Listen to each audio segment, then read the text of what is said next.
life, every day, late at night, not okay.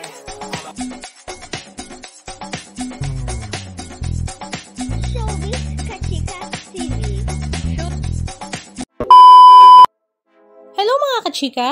Nakakatuwa ang ibinahagi ni Kim Chiu sa kanyang social media account na noong nakaraang araw nga ay dinalaw nga nila ng kanyang kaibigan na si Bella Padilla ang kanilang kagrupo sa Ang Becky na si Angelica Panganiban. Nag-long drive nga sila papuntang Subic, Zambales para nga makasama at madalaw si Angelica Panganiban para na rin dalawin ang kanilang inaanak na si Baby Bien.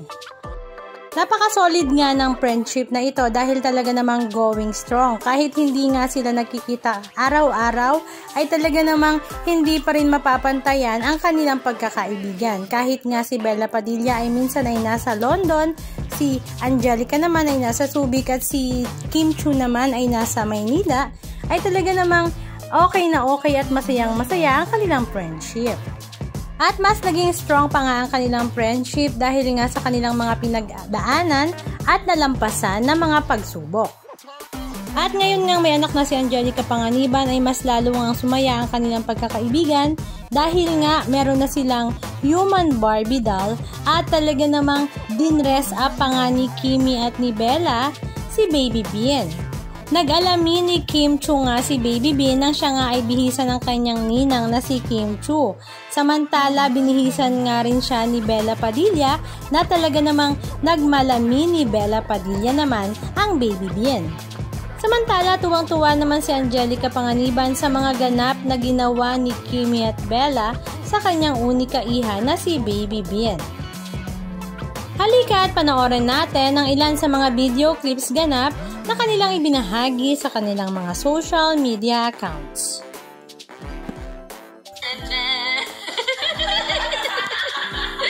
So cutie!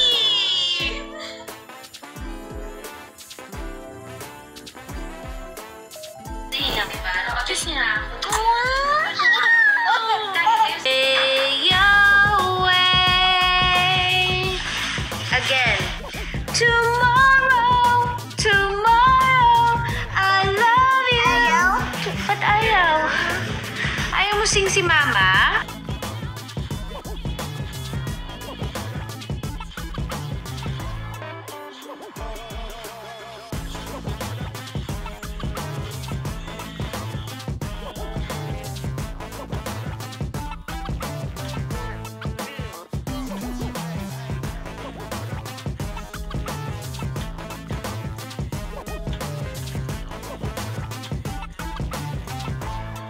Hi, I'm Becky.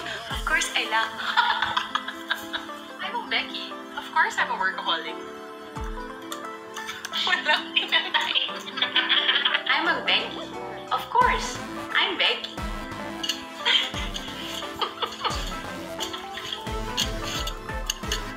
I'm a Becky. Of course, I'm pretty. Anong masasabi nyo mga kachika? Just comment down below. And please don't forget to subscribe. Thank you!